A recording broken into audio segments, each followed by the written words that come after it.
Sir, இப்போ திமுக பாஜக கூட்டணி அப்படின்னு ஒரு பேச்சுவார்த்தை போய்கிட்டே இருக்கு. எப்ப சார் அறிவிக்கப்பட இருக்கு? கிறிஸ்டின் ஓட்டு, தலித் ஓட்டு, முஸ்லீம் ஓட்டுலாம் இந்த விஜய்க்கு வந்துருச்சு. இனி எதுக்குங்க நீங்க ஆன்டி பிஜேபி பேசுறீங்க? ஆன்டி பிஜேபி ஓட்டுலாம் அங்க போயிருச்சு. ஸோ நீங்க ப்ரோ பிஜேபி. ஆனா திமுக அப்படி ஒரு முடிவெடுத்தால் திமுகவுக்கு தற்கொலை சமம். இப்போ அதிமுக பாஜகவோட போகுதுன்னா அதிமுகவின் கொள்கைக்கும் பாஜக எதிர்தான். ஆனாலுமே அதிமுக இருக்கக்கூடிய அந்த கருணாநிதி எதிர்ப்பு, அதிமுகங்கிறது வெறும் கலைஞர் எதிர்ப்புங்கிற ஒரே கான்செப்ட் தான். பாஜக எதிர்ப்புங்கிறது இயல்பாவே திமுக காரங்கள்ட்ட இருக்காங்க. சட்டப்படி அவங்களுக்கு எம்எல்ஏ ஆகலாமா கூடாதான்னு பிரச்சனை நடந்தாலும் மக்கள் ஜெயலலிதா ஜெயிக்க வச்சாங்க. ஏன்னா பிஜேபி எதிர்ப்பு தான். விஜயே கூட என்னங்க சொல்றாரு, நான் பிஜேபி எதிர்க்கிறேன்னு சொல்லி தானே ஓட்டு வாங்குறாரு. பெரியார் படத்தை வச்சுக்கிட்டு காமராஜர் அம்பேத்கர்னு சொல்லி தானே ஓட்டு வாங்குறாரு. அது வாஜ்பாயா இருந்தாலும் மோடியா இருந்தாலும் பாஜக தான், ஆர்எஸ்எஸ் தான். திமுக அதிமுகலாம் அவ்வளவு சீக்கிரம்லாம் தமிழ்நாட்டில் தூக்கி எறிய முடியாது. அடுத்து சிவகார்த்தியன் இது ரெடியா இருக்காரு, இவர் பிரதீப் ரங்கநாதன் ரெடியா இருக்கிறாரு, தனுஷ் எல்லாரையும் கொண்டு வாங்க. இதுக்கும் ஸ்டாலின் சார் தான் காரணம் நீங்க சொல்லிக்கிட்டு இருக்க முடியாது. அதோட கூட்டணி வச்சா திமுக கூட்டணி வச்சா முழுக்க திமுக வந்து அழிஞ்சிரும் அப்படின்னு சொல்றீங்க. திமுக பாஜக கூட்டணி அப்படின்னு ஒரு பேச்சுவார்த்தை போய்கிட்டே இருக்கு. எப்ப சார் அறிவிக்கப்பட இருக்கு? இல்ல, அது அவங்க தலைமையிலேருந்து அப்படி எதுவும் சொல்லலை. பாஜக தலைமையும் சொல்லலை, திமுக தலைமையும் சொல்லலை. பொதுவாக இந்த கவர்மெண்ட் ஃபார்ம் பண்ணலேருந்து அப்படி ஒரு விஷயத்த சொல்கிறாங்க. ஏன்னா காரணம் வந்து காங்கிரஸ், கம்யூனிஸ்ட் யாருமே உங்களோட கூட்டணியில் இல்லை. அப்புறம் நீ என்னதுக்கு மதச்சார்பற்ற தன்மை இதெல்லாம் பேசிக்கிட்டு இருக்க, இந்து பெரும்பான்மை ஓட்டை வாங்கிக்க வேண்டியதானே. இப்போ உங்களுக்கு தமிழ்நாட்டில் ஓட்டிங் பிஹேவியர் அப்படிங்கிறது ஒரு மதவாதம் பேசக்கூடிய, சாதியவாதம் பேசக்கூடிய ஓட்டு ஃபுல்லாக பிஜேபிக்கு போகுது. ஒரு காஸ்ட் ப்ரைடு, மத பெருமை, சத்திரியர், அது இது பேசக்கூடியவங்க, முஸ்லீம் வந்து நாடு கெட்டு போச்சு, கிறிஸ்தவ ஜப கூட்டங்களை ஒழிக்கணும், இப்படி சொல்லக்கூடிய ஆட்களுடைய ஓட் பேங்கை ஃபுல்லாக பிஜேபி வாங்குது. பாமகவும் சேரும்போது ஏடிஎம்கே அந்த மாதிரி அவங்க வாங்கிட்டு இருக்கிறாங்க. ஒரு ஆன்டி டிஎம்கே ஓட்டு தான் அது. இப்போ இந்த சூழ்நிலையில் ஆன்டி பிஜேபி வீரியமாக பேசுகிற கம்யூனிஸ்டுகள், விடுதலை சிறுத்தைகள், காங்கிரஸ், முஸ்லீம் லீக் ஒருத்தரும் உங்கள் பக்கம் இல்லையே. அப்போ ஓட் பேங்க், அந்த ஓட் பேங்க் எதுக்கு உனக்கு வந்துருச்சுல, இனி யார் உனக்கு முஸ்லீம் கிறிஸ்டின் ஓட்டு போட போறாங்க? ஒரே பிஜேபிக்கு வந்துட வேண்டியதானே. டிவிகே ரொம்ப ஸ்ட்ராங்கா ஆயிட்டதால இப்போ வந்து இல்ல, அதான் அந்த நரேட்டிவ் தான் செட் செய்யப்படுறாங்க. அந்த என்ன சொல்றாங்க, கிறிஸ்டின் ஓட்டு, தலித் ஓட்டு, முஸ்லீம் ஓட்டுலாம் இந்த விஜய்க்கு வந்துருச்சு. இனி எதுக்குங்க நீங்க ஆன்டி பிஜேபி பேசுறீங்க? ஆன்டி பிஜேபி ஓட்டுலாம் அங்க போயிருச்சு. ஸோ நீங்க ப்ரோ பிஜேபி, இடைநிலை சாதியில ஓட்டு, பிசி ஓட்டு, மதம் இதெல்லாம் பேசி வந்துருங்க. இவங்களும் இது சட்டசபைக்கு ஜபமாலை போகிறாங்க, பைபிள் லாங்குவேஜ்னு சட்டசபையா சர்ச்சான்னு தெரியாத அளவுக்கு போய்கிட்டு இருக்கு. ஸோ அந்த பாலிடிக்ஸை தூண்டி விட்டுட்டு நீங்கள் அழகாக இந்து பெரும்பான்மைவாதம் பேசுங்கிற மாதிரியான ஒரு நரேட்டிவை செட் பண்ணுறாங்க. ஆனால் திமுக அப்படி ஒரு முடிவெடுத்தால் திமுகவுக்கு தற்கொலை சமம். ஏன்னு கேட்டிங்கன்னா, மற்ற கட்சிகள் பாஜகவுடன் போகும்போது ஏதாவது ஒரு சில புள்ளிகள்லையாவது ஒன்றிணைந்துடும். ஏதாவது ஒரு சாதி பெருமை. இப்போ அதிமுக பாஜகவோட போகுதுன்னா அதிமுகவின் கொள்கைக்கும் பாஜக எதிர்தான். ஆனாலுமே அதிமுக இருக்கக்கூடிய அந்த கருணாநிதி எதிர்ப்பு, அதிமுகங்கிறது வெறும் கலைஞர் எதிர்ப்புங்கிற ஒரே கான்செப்ட் தான். கலைஞர் எதிர்ப்புங்கிறது யார்கிட்ட இருக்கும்னா இந்துத்துவவாதிகள்கிட்ட நிறையா இருக்கும், சாதியவாதிகள்கிட்ட கருணாநிதி எதிர்ப்புங்கிறது நிறையா இருக்கும். பண்ணையார்கள், சாதியவாதிகள், இவங்க எல்லார்ட்டையும். ஸோ அது வந்து அதிமுக நிறைய பேர்கிட்ட இருக்கும். அப்போ பிஜேபியோட சேரும் போது ஓரளவு மெர்ஜ் ஆகும். பசுபதி பண்ணி யார் சேர்ந்தாலும் வச்சுக்கோங்களேன், ஒரு சாதி பெருமை எல்லாம் சேரும். திமுகங்கிறதே சாதியவாதிகள் அவ்வளவு தூரம் அங்கே டாமினேட் பண்ண முடியாது. திமுகவுடைய அடிமானம்ங்கிறதே வந்து உங்களுக்கு வந்து சாதிய அமைப்பு, இந்த இந்துத்துவ அமைப்பு, சடங்குகள், பண்ணையார் எதிர்ப்புல இருந்து வந்த கட்சி தான் அது. 67 தேர்தல் வரும்போதே சுதந்திரா கட்சியோட கூட்டணி வந்ததுனாலதான் கோயம்புத்தூர் சைடுலாம் கொஞ்சம் ஜெயிச்சாங்க. ஃபார்வர்டு பிளாக் கூட்டணி இருந்ததுனாலதான் மதுரை, உசிலம்பட்டி சைடு அவங்க ஜெயிச்சாங்க. திமுகவுடைய கோர் பெல்ட்டுங்கிறது டெல்டா தான். தஞ்சாவூர், கும்பகோணம், திருச்சி, நாகப்பட்டினம், இதுதான். இப்ப கூட பாருங்க, விஜய் ஜெயிக்கல அந்த பகுதியில. அந்த தஞ்சாவூர்ல ஒரு தொகுதி நினைக்கிறேன், நாகப்பட்டினம், மாயவரம், திருவாரூர், கும்பகோணம் பகுதியில் வந்து பெருசா ஜெயிக்கலையே, பெரிய லெவலில் விஜய் கட்சி ஜெயிக்கலையே. மெட்ராஸ்ல ஃபுல்லால ஜெயிச்சிருக்கு. அப்போ அந்த பகுதியெல்லாம் இன்னும் அந்த திமுகக்கான ஓட் பேங்கான கான்செப்ட். ஸோ திமுக வந்து இந்த அடிப்படை இருக்கிறதுனால ஒரு பாஜக எதிர்ப்புங்கிறது இயல்பாவே திமுக காரங்கள்ட்ட இருக்கும். பாஜக எதிர்ப்புங்கிறது அப்போ அது மெர்ஜ் ஆகாது. இப்போ கொஞ்சம் கோபத்தில் இருக்கிறான், காங்கிரஸ் நமக்கு துரோகம் பண்ணிருச்சே, இவனுக்கு ஏதாவது பண்ணணும் தெரியா, பிஜேபியோட போய் ஒரு மத்திய அமைச்சர் ஆயிடுவான், எதுக்கு பெரிய நம்ம கொள்கையாது வெங்காயமாது, இவ்வளவு தூரம் கொள்கை பேசணும், திருமாலேருந்து எல்லாருமே நம்மளை விட்டுட்டு போயிட்டாங்களேங்கிற அந்த கோபம் சில அடிமட்ட தொண்டர்களுக்கு. முன்னாடியும் பிஜேபியோட திமுக கூட்டணி வச்சிருக்காங்க. அது 99, 98 இந்த கொள்கை எல்லாம் நீர்த்து போயிடுச்சுல. ஆமா, அப்ப போனது தப்பு தான். அப்ப போனதுக்கு அவங்க சொன்னது காமன் மினிமம் இது சொன்னது. இங்க வந்து நிலையில்லாத ஆட்சி இருந்தது. இப்போ சில காரணங்களை காட்டி போனாங்க. பட் நம்மை போன்றவர்களுக்கு பாஜகவோட எந்த சூழ்நிலையில் கூட்டணி வைத்தாலும் திராவிட கொள்கைக்கு எதிரான வந்து காமன் மினிமம் ப்ராப்ளம் சொல்லிட்டு சேர வாய்ப்பு இருக்கு. இல்லை, இப்போ அப்படி சேர மாட்டாங்க. சேரக்கூட சேர்ந்தா அந்த சூழலும் இதுவும் ஒன்றும் கிடையாது. ஏன்னா அந்த காலகட்டங்கிறது ஜெயலலிதா ஆல்ரெடி அலைன்ஸ் வச்சு வாஜ்பாய் ஆட்சியை கவிழ்த்து விட்டாங்க. அவங்க கூட்டணி வச்சாங்க ப்ராப்பராக. 98 கூட்டணி வச்சு வாஜ்பாயை கவிழ்த்து விட்டு அந்த நேரத்துல ஒரு கிரைசிஸ் இருந்தது. அந்த சமயம் பார்த்து இவங்க அலையன்ஸ் வச்சு திருப்பி ஜெயிச்சாங்க. வேற வழி இல்லாம தொடர்ந்து அங்க வந்து ஆட்சிகள் இல்ல, தேவகவுடா, குஜ்ரால் 96ல இருந்து அங்க கவர்மெண்டே ஃபார்ம் பண்ண முடியல. நிலையில்லாத ஆட்சிங்கிற ஒரு கான்செப்ட் வந்துகிட்டே இருந்த சூழ்நிலையில சரி வேற வழி இல்ல, ஒரு ஆட்சி வேணும். ஆனா அந்த ஆட்சி இந்துத்துவ ஆட்சியா இருக்கக்கூடாதுன்னா பாபர் மசூதியை கட்டக்கூடாது, 370 காஷ்மீர் பிரச்சனையை தொடக்கூடாது, காமன் மினிமம் இது சிவில் கோடு, முஸ்லீம்களை வந்து இந்த சிவில் கோடு போட்டு முஸ்லீம்களை வதைக்கக்கூடாதுன்னு 3 ப்ராமிஸ் வாஜ்பாயிட்ட வாங்கிட்டு கலைஞர் ஆதரவு தந்தாங்க. அது மாதிரி அவங்க அந்த விஷயத்தை தடலை. வாஜ்பாய் வந்து அந்த 3 விஷயத்தையும் தொடலை. இருந்தாலும் ஜோசியத்தை பல்கலைக்கழகத்தில் சேர்க்கலாம் முயற்சி நடந்தது. அப்போ அன்பழகன் போன்றவர்கள் தான் எதிர்ப்பு தெரிவிச்சாங்க. ஸோ அந்த ஒரு காலகட்டம் வந்து அப்படி நடந்தது. ஆனா அப்பவும் திராவிட கழகம் பெரியாரிஸ்டுகள் திமுகவை ஆதரிக்கல, ஏடிஎம்கேவை தான் ஆதரிச்சாங்க. ஜெயலலிதா அப்போ அதிமுக பிஜேபியோட கூட்டணி இல்லைங்கனால முழுக்க ஜெயலலிதாவை தான் ஆதரிச்சாங்க. 2001 சட்டமன்றத்தில் டிஎம்கே பிஜேபி அலையன்ஸ் படுதோல்வி இல்லை, ஏடிஎம்கே ஜெயலலிதா தானே வெற்றி பெற்றாங்க. ஆன்டி பிஜேபி ஜெயலலிதா தான் ஜெயிச்சாங்க, மிகப்பெரிய வெற்றி பெற்றாங்க. ஆனா அப்போ அவங்க எம்எல்ஏவே நிக்க தகுதி இல்லைன்னு கோர்ட்ல கேஸ் வந்து டான்சி வழக்குல ராஜினாமா செஞ்சாங்க. அப்படி இருந்து மக்கள் ஜெயிக்க வச்சாங்க. சட்டப்படி அவங்களுக்கு எம்எல்ஏ ஆகலாமா கூடாதான்னு பிரச்சனை நடந்தாலும் மக்கள் ஜெயலலிதாவை ஜெயிக்க வச்சாங்க. ஏன்னா பிஜேபி எதிர்ப்பு தான். ஸோ பிஜேபி எதிர்ப்புங்கிறது ரொம்ப முக்கியமானதுங்க. விஜயே கூட என்னங்க சொல்றாரு, நான் பிஜேபி எதிர்க்கிறேன்னு சொல்லி தானே ஓட்டு வாங்குறாரு. பெரியார் படத்தை வச்சுக்கிட்டு காமராஜர் அம்பேத்கர்னு சொல்லி தானே ஓட்டு வாங்குறாரு. ப்ரோ பிஜேபின்னு சொன்னா இங்க ஓட்டு விழாது. சோ அந்த தப்பை திமுக செய்ய மாட்டாங்க. நீங்க சொல்ற மாதிரி விஜய் பக்கோடி வாங்கிட்டாருன்னா விஜய் மிகப்பெரிய பிஜேபி எதிர்ப்பாளர் வருவார். பிஜேபிங்கிற வார்த்தையை கூட அவர் சொன்னது கிடையாது, பிஜேபி எதிர்ப்பு பேசுனது கிடையாது. இங்க 3 பேர் சுட்டதுக்கும் பிஜேபி எதிர்த்து பேச மாட்டாரு, டீலிமிட்டேஷன் குறித்தும் பேச மாட்டாரு, அனைத்து கட்சி கூட்டம் குறித்தும் பேச மாட்டாரு. பாஜக அவர் பேச வேண்டிய அவசியம் கிடையாது. நீட் எதிர்ப்பு, மாணவர்கள் அடிதடி, என்ன நடந்தாலும் மணிப்பூர்ல கிறிஸ்தவர்களை அவமானப்படுத்தின நிபந்தனைகளுக்கெல்லாம் உட்பட்டு தான் திமுக பாஜக கூட்டணி வச்சிருந்தாங்க அப்படின்னு சொன்னீங்க. அதாவது அந்த சமயத்துல தான் குஜராத்ல ஒரு பெரிய கலவரமே நடந்தது. இவங்க கூட்டணி வச்சிருந்த சமயத்துல தான் இவங்க 2003 கூட்டணில இருந்து வெளியேறாங்க. இல்ல அதான் சொல்ற, பாஜக குணம் மாறிடுச்சு நான் சொல்லல. அது வாஜ்பாயா இருந்தாலும் மோடியா இருந்தாலும் பாஜக தான், ஆர்எஸ்எஸ் தான். மோடிங்கிற தனிப்பட்ட நபர் நமக்கு எதிரி கிடையாது, இந்துத்துவ கொள்கை தான் நமக்கு எதிரி. அதுதான் சொல்றேன், அப்ப வைத்ததே தப்பு தான். அதான் மோடி எதிர்ப்பு, பிஜேபி எதிர்ப்பு, எங்களோட கொள்கை ரீதியா எதிர்ப்புன்னு சொல்லிட்டு இப்ப திரும்பி கூட்டணி அப்படின்னு பேச்சுவார்த்தை. கூட்டணி வைக்க மாட்டாங்க. என்னுடைய கணிப்பு கூட்டணி வைத்தா தற்கொலைக்கு சமங்க. அதை தான் நான் தொடர்ச்சியா சொல்லிக்கிட்டு இருக்கேன். கூட்டணி மட்டும் அவங்க ஒன்ஸ் வச்சுட்டாங்கன்னா அது திமுக தோக்குறது ஒரு பிரச்சனை கிடையாதுங்க. அதிமுக தோத்துருக்குங்க. பர்கூர்ல ஜெயலலிதா அம்மையாரே தோத்துருக்காங்க 96ல. 98ல எந்திரிச்சிட்டாங்க. 2001ல மிகப்பெரிய வெற்றி. 91ல கலைஞரை தவிர்த்து திமுக யாருமே ஜெயிக்கல.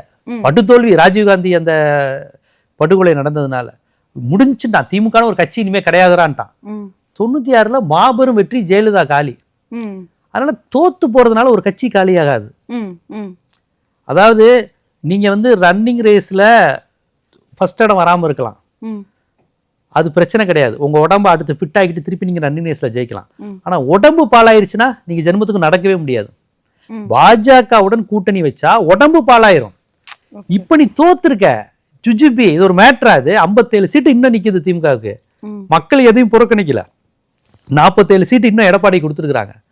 திமுக அதிமுக எல்லாம் அவ்வளவு சீக்கிரம் தமிழ்நாட்டில் தூக்கி எறிய முடியாது. நீங்க தனுஷை கொண்டு வாங்க. இப்ப விஜய் வந்து அன்பாப்புலர் ஆனவொடனே தனுஷை ஏற்பாடு பண்றாங்க. அடுத்து சிவகார்த்தியன் இது ரெடியா இருக்காரு, இவர் பிரதீப் ரங்கநாதன் ரெடியா இருக்கிறாரு, தனுஷ் எல்லாரையும் கொண்டு வாங்க. எல்லா பொலிட்டிக்கல் பர்சனாலிட்டியும் கொண்டு வந்து இந்த ஜென்சி கிட்ஸை வந்து நீங்க என்ஜாய் பண்ணுங்க. சமூக நீதி இதை எதையும் சிந்திக்க விடாம டான்ஸு, பாட்டு, ரீல்ஸு இது மூலமாவே அடுத்தடுத்து கொண்டு போறதுக்கு எல்லா பிளானும் நடந்துகிட்டு இருக்கு. புரியுதுங்களா? அதனால திமுக தூக்கி போடு. பெரியார், அண்ணா, சமூக நீதினா நீ எவனும் சிந்திக்க மாட்டான். டான்ஸு, பாட்டு, இளைஞர்களுக்கு தேவையான வாழ்க்கை வந்துருச்சு, பொருளாதாரம் வந்துருச்சு. இனி பெரியாராது அண்ணாவாது. நாங்க என்ஜாய் பண்றோம்.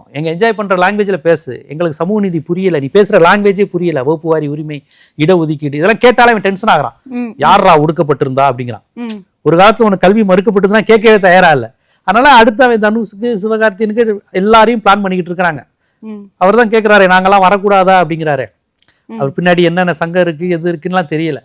ஆனா இவங்க எல்லாரும் நினைச்சுக்கிட்டு இருக்காங்க திமுக முடிஞ்சிரும் அப்படின்னு. அதிமுக எல்லாம் முடிஞ்சிருச்சுங்கிறாங்க. இப்பயும் சொல்றேன், அதிமுக இருக்கு. அவ்வளவு சீக்கிரம்லாம் அதிமுகவெல்லாம் ஒன்றும் செய்ய முடியாது. எடப்பாடி தலைமை சரியில்லை, எல்லாம் சரிதாங்க. அதிமுக இன்னும் இருக்கு. இவ்வளவு அலையாடி வீசியுமே 47 சீட்டு ஜெயிச்சிருக்குல்ல. கொங்கு மண்டலத்திலையும் வட தமிழகத்திலையும் கட்சி ஜெயிச்சுக்கிட்டு தானே இருக்கு. ரெட்டலைங்கிற அந்த சின்னத்துக்கு இன்னும் மரியாதை இருக்க தானே செய்யுது. இப்ப விஜய் ஆட்சிக்கு வரல, ஆட்சிக்கு வராதப்ப நீங்க என்ன வேணாலும் பேசலாம். இன்னைக்கு திருவொற்றியூர்ல இருந்து உங்களை ஏன் விரட்டி விட்டாங்கன்னு நீங்க பார்க்கணும். அன்னைக்கு திமுக ஆட்சி, பெண்கள் பாதுகாப்பு, தலித் பாதுகாப்பு, சட்டம் ஒழுங்கு, அண்ணா யூனிவர்சிட்டி. நீங்க இன்னைக்கு திருவொற்றியூர் கோவையில மாணவன் கொலை, இதுக்கும் ஸ்டாலின் சார் தான் காரணம் நீங்க சொல்லிக்கிட்டு இருக்க முடியாது. ஆனா நீங்க அதுக்கு இப்படிதான் சொல்றீங்க. எப்படிங்க 100 நாள்ல சரி செய்ய முடியும்? ஸ்டாலின் சார் தான் இதுக்கும் காரணம்னு சொல்லிக்கிட்டு இருக்கீங்க. போக போக அன்பாப்புலர் ஆகும். நிறைய பேர் திமுக வெறுப்புல தான் விஜய்க்கு ஓட்டு போட்டாங்க. நீங்க சொல்றதெல்லாம் ஒத்துக்கிறேன் சார். இப்போ கனிமொழி டீ பார்ட்டிக்குலாம் போயிட்டு வந்திருக்காங்கல்ல. டீ பார்ட்டிக்கு போனதுல என்ன, இதுல என்ன இருக்கு? அதான் இவர் மாணிக் தாக்கூரே அதை சொல்லியிருக்காரு. நாங்க கடந்த காலத்துல காங்கிரஸே கலந்துருக்கு, சோனியா காந்தியே கலந்துருக்காங்களே பிஜேபியோட. அப்ப காங்கிரஸ் பாஜக கூட்டணி, சமாஜ்வாதி போல, திரிணாமுல் காங்கிரஸ் போல போகல இருக்கலாம். அதனால என்ன, போகல இதனாலலாம் நெருக்கமாயிர மாட்டோம். இந்தியா நாங்க இல்ல. ஆமா, அவங்க ஸ்டேட்மெண்ட் இந்தியா கூட்டணியில இல்லன்னு தான் அவங்க தொடர்ச்சியா சொல்றாங்களே. இந்தியா கூட்டணி எதுக்கு? இந்தியா கூட்டணி ஒரு கூட்டணி, அதனால தான் இந்த டீ பார்ட்டிக்கு போனாங்களா? எப்படி வேணாலும் எடுத்துக்கலாங்க. அவங்க நாங்க சபாநாயகர்கிட்ட நிறைய இஷ்யூ பேச வேண்டிய சேரு மாத்தணும் ஏதோ சொல்லி போனாங்க. இதனால பாஜக அலைன்னு சொல்ல முடியாது. இப்ப மாணிக் தாக்கூர் தெளிவா சொல்லியிருக்காரு. கடந்த காலங்களில் காங்கிரஸுமே சோனியா காந்தி மோடி எல்லாம் ஒன்னா உட்காந்து பேசியிருக்காங்க. ராகுல் காந்தி இதெல்லாம். நம்ம தமிழ்நாட்டு பேட்டனுக்கு தான் கலைஞர் ஜெயலலிதா பக்கத்துல உட்கார மாட்டாங்க, ஸ்டாலின் ஜெயலலிதா பக்கத்துல உட்கார. இந்த பேட்டன் தமிழ்நாட்டில் இருப்பிடத்தெல்லாம் மாத்திட்டாங்களே. யாரு? அதாவது கனிமொழி கேட்டு இருப்பிடத்தெல்லாம் மாத்திதான் உட்கார. அதான் அது கேட்டிருக்காங்க. இவங்க அதெல்லாம் போய் பேசதான் இருக்காங்க. இந்த மாதிரி விஷயங்களை வச்சு கூட்டணி உறுதியாயிரும்னு சொல்ல முடியாது. ஆனா கூட்டணி வந்துரும் பலரும் பேசிக்கிட்டு இருக்காங்க. ஆனா ஆராசா, கனிமொழி போன்றவர்கள் சொல்வதில்லை. யார் பேசுறாங்கன்னா அந்த அனிதா ராதாகிருஷ்ணன் போன்றவர்கள் சொல்றாங்க. திருச்சி சிவா மத்திய அமைச்சராரு நாங்க. அதாவது அந்த மாதிரியான அரசியல்வாதிகள் எல்லா கட்சியிலும் இருப்பாங்க. அவங்களுக்கு இந்த மாதிரி கொள்கையெல்லாம் தேவையில்லை. எங்க கட்சி திமுக பவர்ல இருக்கணும். அது பிஜேபியா இருந்தானே காங்கிரஸா இருந்தானே. காங்கிரஸ் என்னை விட்டு போயிட்டே இல்லை, அப்ப நான் பிஜேபி போறேன். இது ஒரு கொள்கையற்ற பேச்சு. இந்த மாதிரி நபர்கள் இருப்பாங்க எல்லா கட்சியிலையும். அனிதா ராதாகிருஷ்ணன் இருப்பாங்க. இந்த மாதிரி நபர்கள் எல்லா கட்சியிலையும் இருப்பாங்க. ஆனா கட்சி தலைமை என்ன முடிவு எடுக்குது அப்படிங்கறத வச்சு தான் பார்க்கணும். அடுத்த எலெக்ஷன்ல திமுக தனித்து நிக்குமா? தனிச்சுதான் நிக்கும். திமுக காங்கிரஸும் வேணா, பாஜக வேணாம் அப்படின்ட்டு மூன்றாவது அணி தான். மூன்றாவது அணி தமிழ்நாட்டுல ஏற்கனவே உருவானதே கலைஞர் தானே உருவாக்குனாரு. விபி சிங் எப்படி பிரதமரா இருந்தாரு? விபி சிங் என்ன காங்கிரஸ்காரரா இல்ல பிஜேபி காரரா? அவரை பிரதமராக்குனது யாரு? கலைஞர் தானே. அந்த முயற்சி தமிழ்நாடு முழுக்க தோத்துட்டாங்க. அப்படி இருந்து முரசொலி மாறனுக்கு மத்திய அமைச்சர் பதவி விபி சிங் கொடுத்தாரு. மூன்றாவது அணி உருவாகட்டுங்க. என்னை கேட்ட அந்த காங்கிரஸ் பிஜேபி ரெண்டுமே வேணாங்க. திமுகவோட வாக்கு சதவீதம் 24% குறைஞ்சிருக்கு. அதையும் நம்ம பார்க்கணும்ல. இருக்கட்டும், அதனால என்னங்க, நான் தான் மீண்டும் சொன்னேனே. அப்ப திமுக ஒரு சீட்டு கூட போகாம போச்சு 91ல. அப்போல்லாம் எனக்கு என்ன 4-5 வயசு கூட இருக்காது. இப்ப நான் திருப்பி உட்காந்து திமுக ஜெயிக்குமான்னு பேசுறேன். இத்தனை ஆண்டுகள் கழிச்சு கட்சி இருக்குல்ல. 1977 எம்ஜிஆர் வந்தாரு. 2வது தடவையும் எம்ஜிஆர் வந்தப்ப என்ன சொன்னாங்க? திமுக இனி கிடையாதுனாங்க. அப்பதான் கலைஞர் சொன்னாரு, தமிழர்களே நீங்கள் கடலில் தூக்கி போட்டாலும் நான் கட்டுமரமாகத்தான் விதைப்பேனே ஒழிய உள்ளே அழிய மாட்டேன்னு 80ல சொன்னாரு. இன்னைக்கு வரையும் கட்சி இருக்குல்ல. கட்டுமரம்னு கலைஞர் கிண்டலா அன்னைக்கு எல்லாரும் சொல்றாங்கல்ல, அது காரணம் கலைஞர் அன்னைக்கு பேசின அந்த வசனம் தான். கட்டுமரம்ங்கிறது அதுதான். அதனால இன்னைக்கு வரையும் கலைஞரை கிண்டல் அடிக்கணும், கட்டுமரங்குவாங்க. 84லயா ஜெயிச்சிடலாம் நினைச்சாரு. அந்த நேரம் பார்த்து எம்ஜிஆர் உடம்பு சரியில்லை. சரி இந்திரா காந்திக்கு திமுக பாஜக கூட்டணி அமைஞ்சிருச்சுன்னு வச்சுக்கோங்களேன். உங்களை போன்ற ஒரு திராவிட இயக்க சிந்தனையாளர்களோட ஒரு ரியாக்ஷன் என்னவா இருக்கும், இல்ல முடிவு என்னவா இருக்கும்? கடுமையா எதிர்க்க வேண்டியதுதான். நமக்கு கொள்கைங்கிறது இந்துத்துவ எதிர்ப்பு தானுங்க. பாஜகங்கிறது திராவிட இயக்கத்தை அழிக்கிறதுக்காக உருவானது. RSS 1925 உருவானது. இங்க சுயமரியாதை இயக்கம் பெரியார் உருவாக்குனாரு. ரெண்டும் எதிர் அமைப்பு, கருத்தியல் சித்தாந்த அடிப்பில். இது தமிழர்களுக்கான அமைப்பு, அது ஆரியர்களுக்கான அமைப்பு. இது சமூக நீதிக்கான அமைப்பு, அது சாதி வர்ணாசிரமத்தை ஆதரிக்கிறதுக்கான அமைப்பு. இது ஆண் பெண் சமம்னு சொல்றது அது கிடையாது. பெண் என்பவள் என்னைக்கும் கீழானவதான், ஆண் மட்டும்தான் உயர்ந்தவன்கிற மனு தர்மத்தை சொல்லக்கூடிய அமைப்பு. அதுக்கு எதிராக போராடுகிற ஒரு அமைப்பு திராவிட இயக்கம், சமூக நீதி. அது முழுக்க இந்துத்துவா, பிராமின்ஸ் தான் உயர்ந்த ஜாதி, மற்றவங்கலாம் கீழே, இது மாதிரியான விஷயங்களை சொல்றதுதான் பாஜக RSS தத்துவம். அதோட கூட்டணி வச்சா திமுக கூட்டணி வச்சா முழுக்க திமுக அழிஞ்சிரும் அப்படின்னு சொல்றீங்களா? திமுக கட்டமைப்பு பாதிக்கப்படும் கண்டிப்பா. அது அததான் சொன்னேனே, ரன்னிங் ரேஸ்ல தோக்கலாம். பிரச்சனை ஒரு ஓட்டப்பந்தய வீரர்கள் பிரச்சனை கிடையாது. தோல்வி கொளத்தூர் தொகுதியிலும் தோக்கலாம், எதுல வேணாலும் தோக்கலாங்க. காமராஜர் விருதுநகர்ல தோத்தாருல, பக்தவச்சலம் முதலமைச்சரா இருக்கும் போதே தோத்தாருல, ராஜாஜிலாம் என்னைக்குமே மக்களை சந்திச்சதே இல்லையே. அப்ப அதை என்ன சொல்றது?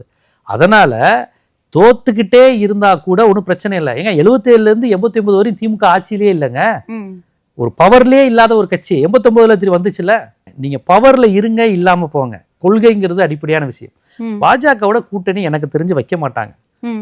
ஏன்னா விஜய் ஆன்டி பிஜேபிங்கிற ஒரு நேம் வந்துடும்.